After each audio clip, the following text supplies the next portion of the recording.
Do you believe power lies in speaking loudly, winning arguments, or forcing your will through words? You've been taught that the world belongs to those who never shut up, who demand to be heard, who dominate conversations. But you've been lied to. True power isn't in noise, it's in silence. Have you ever noticed how often you feel compelled to justify yourself, to respond, to defend your point of view as if your survival depended on it? You thought that showed strength, intelligence, control. But the truth is harsher. Every unnecessary word exposes your weakness. Silence, the silent trick Nietzsche mastered, is the weapon of those who truly understand the game. The world doesn't reward those who talk too much. It rewards those who know when to stay quiet. In Thus Spoke Zarathustra, Nietzsche introduced the Übermensch, the overman who rises above human flaws, who masters their impulses, who forges their own path. And one of humanity's greatest flaws is the urge to fill every void with words. How many times have you given in to that urge? How many times have you reacted impulsively, only to regret it later? Silence is the hallmark of those who observe, who analyze, who control. Those who can't stay quiet are enslaved by their ego, chained to the need to be heard. And that, far from being power, is fragility. Think about any conflict you've faced. There are two kinds of people: those who react, who let emotions drive them to speak without thinking, and those who listen, who let others exhaust themselves, who choose their words with razor-sharp precision. Who wins? Not the one who shouts loudest. It's the one who waits. Nietzsche understood this. He wasn't a man of endless speeches, his writing cut like a blade, with pauses that forced readers to confront themselves. He knew silence isn't just the absence of sound, it's presence, it's power. What would have happened in your last argument if, instead of responding, you'd stayed silent? If you'd let the other person drown in their own words, revealing their fears? Look at history's most influential figures. They aren't the ones who never stop talking. They're the ones who pause, who let silence speak for them. Plato, through his Socratic method, didn't need to yell. He asked questions that unraveled his opponents. The Stoic Seneca wrote that speech is the mirror of the mind. Silence, then, is its shield. Even modern icons like Martin Luther King Jr. use measured silence to give their words weight. But most people miss this. They think power is noise, winning debates, being the loudest voice. In doing so, they expose their vulnerabilities. Every extra word is a clue about who you are, what you fear, what angers you.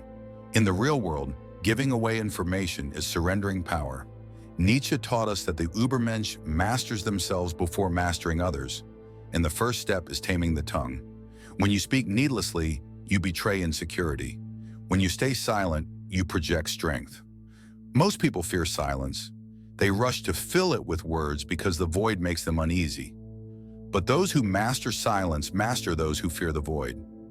How many times have you felt that unease and spoken just to break the silence?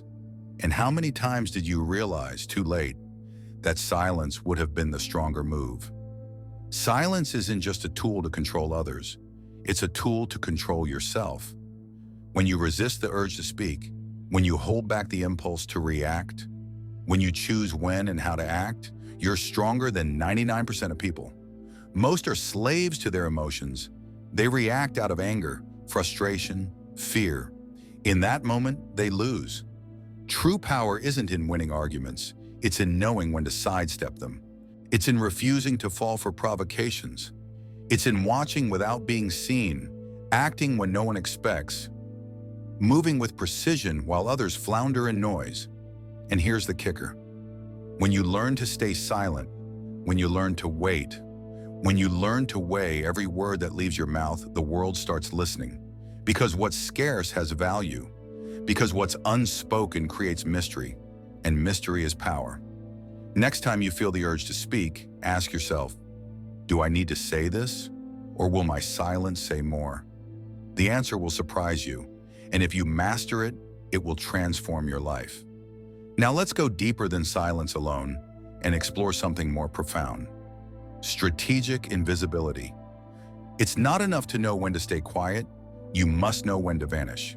This might sound odd, but it's the key to those who truly control the game. Think of history's greatest strategists. They weren't always in the spotlight, craving constant attention. They knew when to step back, letting others wear themselves out in the chaos while they moved in the shadows. In Beyond Good and Evil, Nietzsche urged us to break free from the need for approval, to transcend the herd's expectations. One way to do that is by controlling your presence. When you're always around, you become predictable, you become ordinary, and the ordinary loses value. But when you make yourself scarce, when you master the art of absence, you become valuable. This applies everywhere: business, relationships, social dynamics. The most respected leaders aren't the ones who dominate every meeting, who fill the air with their voice. They're the ones who pick their moments with surgical precision. How many times have you noticed someone gain more attention by showing up rarely than by always being there? Nietzsche practiced this. He withdrew to the mountains to think, to write, and when he returned, his ideas shook the world. Most people fear fading away. They think if they're not constantly in the conversation, they'll be forgotten. And they're partly right, but only if they don't know how to wield absence as a tool. Strategic invisibility is a weapon, not a weakness. If you know when to retreat and when to reappear, you shape how others see you. You create an aura of enigma that makes you more powerful than those shouting for attention. Think of figures like Michelangelo, who worked in seclusion for years, emerging with masterpieces that silence critics, or Nietzsche, whose reclusive periods birthed ideas that still burn brightly today. Strategic invisibility demands something rare: patience. We live in a world obsessed with instant results, where everyone chases immediate validation, but those who truly dominate know that time is a weapon. If you can wait, if you can resist the urge to react, if you can plan for the long game while others scramble for quick wins, you've already won before the fight begins. Nietzsche said the Übermensch creates their own values, but that requires patience to build something lasting. How many times have you chased short-term gains and lost out? How many times have you acted under pressure, only to falter? Patience is the ultimate form of power. While others rush, you stand firm. While others seek instant gratification, you craft something eternal.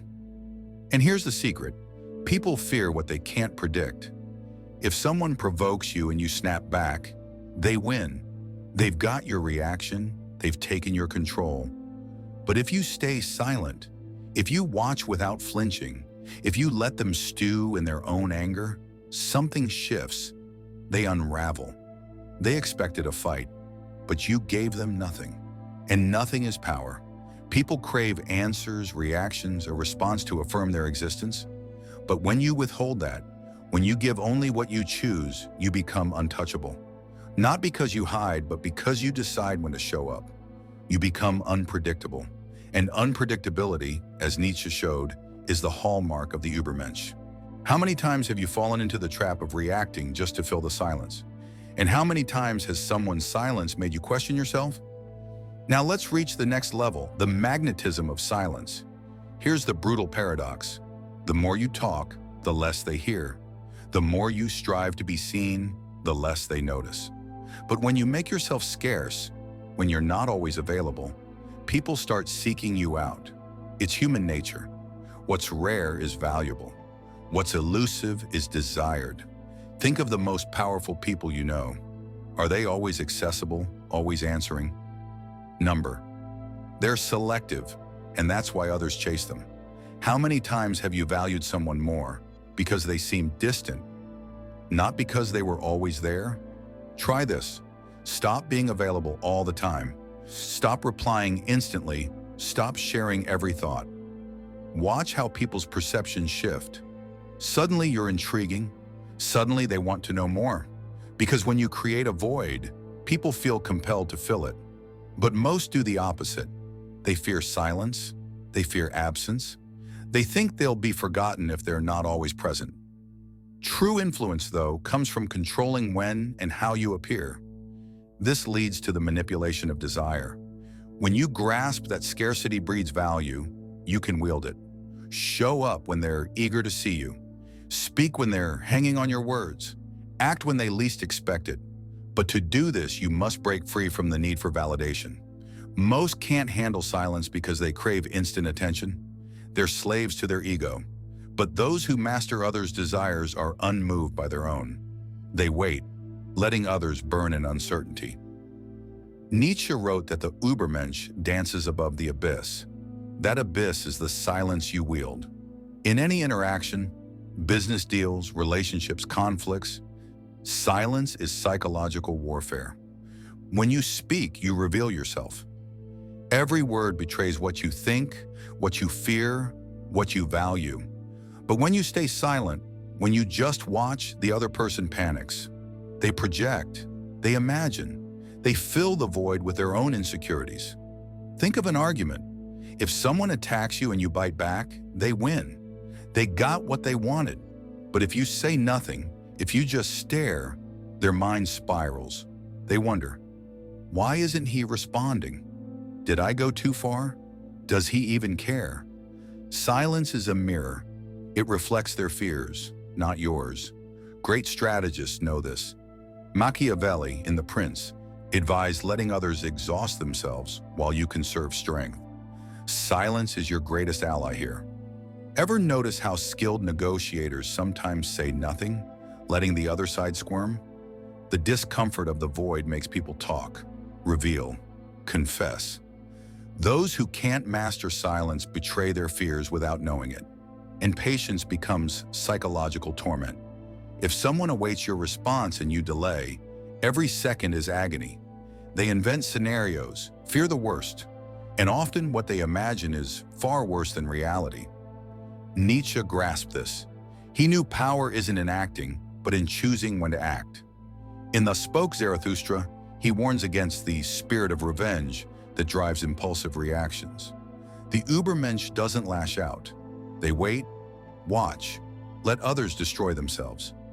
How many times has someone lost their edge because you didn't give them the reaction they wanted?